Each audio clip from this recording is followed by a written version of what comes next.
તો 5 વર્ષ બાદ ફરી શરૂ થશે કૈલાસ માનસરોવર યાત્રા.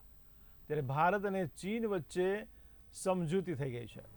તો ડોકલામ ઘર્ષણ બાદ આ યાત્રા બંધ કરાઈ હતી, ત્યારે ચાલુ વર્ષે ઉનાળામાં દેવાધિદેવના દર્શન કરવાનો લાભ મળશે. તો મહત્વના સમાચાર કહી શકાય. ત્યારે કૈલાસ માનસરોવર યાત્રા 5 વર્ષ બાદ ફરીથી શરૂ થશે. ત્યારે ભારત અને ચીન વચ્ચે સમજૂતી થઈ છે. ત્યારે ડોકલામ ઘર્ષણ બાદ આ યાત્રાને બંધ કરવામાં આવી હતી. ત્યારે ચાલુ વર્ષે ઉનાળામાં દેવાધિદેવના દર્શન કરવાનો લાભ મળશે.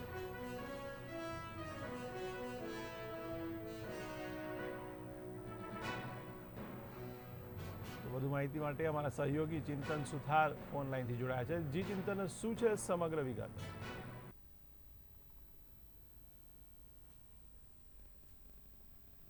જી ચિંતન, કૈલાસ માનસરોવર યાત્રા ફરી શરૂ થઈ રહી છે, તો શું છે આ સમગ્ર વિગત જણાવશો? જી ચોક્કસથી જયેશજી, આપણે જણાવી દઉં કે કરોડો હિન્દુઓના આરાધ્ય મહાદેવની કૈલાસ માનસરોવર યાત્રા ફરી એકવાર શરૂ થવા જઈ રહી છે. 5 વર્ષ બાદ આ કૈલાસ માનસરોવરની યાત્રા જે છે તે શરૂ થઈ છે. વિદેશ મંત્રાલય દ્વારા આ અંગેની જાહેરાત કરવામાં આવી હતી, જે મુજબ ભારત અને ચીને કૈલાસ માનસરોવર યાત્રા ફરી શરૂ કરવાનો નિર્ણય લીધો છે. ભારતીય વિદેશ સચિવ વિક્રમ મિશ્રી અને ચીનના મંત્રી વાંગ યી વચ્ચેની આ બેઠકમાં નિર્ણય લેવામાં આવ્યો હતો. ભારત અને ચીન વચ્ચે જે ડોકલામ ઘર્ષણ બાદ ફરી આ જે યાત્રા જે છે તે બંધ કરી દેવામાં આવી હતી.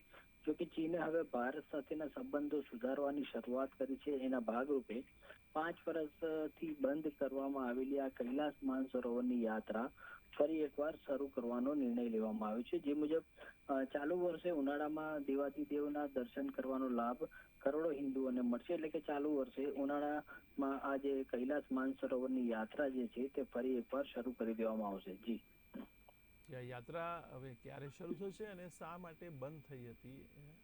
જી ચોક્કસથી જયેશજી, આપણે જણાવી દઉં કે ભારત અને ચીન વચ્ચે જે ડોકલામ ઘર્ષણ થયું હતું ત્યારબાદ, એટલે કે 5 વર્ષ પહેલા ડોકલામની જે ઘટના બની હતી, ત્યારબાદ આ જે માનસરોવર યાત્રા જે છે તે બંધ કરી દેવામાં આવી હતી.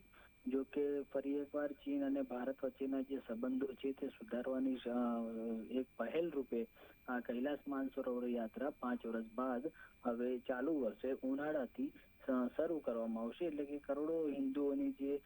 કરોડો હિન્દુઓના આરાધ્ય મહાદેવની જે કૈલાસ માનસરોવર યાત્રા જે છે તે આ ચાલુ વર્ષે ઉનાળાથી શરૂઆત થશે. જી ચિંતન, સમગ્ર માહિતી બદલ આભાર. તો 5 વર્ષ બાદ ફરી શરૂ થશે કૈલાસ માનસરોવર યાત્રા. ત્યારે ભારત અને ચીન વચ્ચે સમજૂતી સધાઈ છે. ત્યારે ચાલુ વર્ષે ઉનાળામાં દેવાધિદેવના દર્શન કરવાનો લાભ મળશે.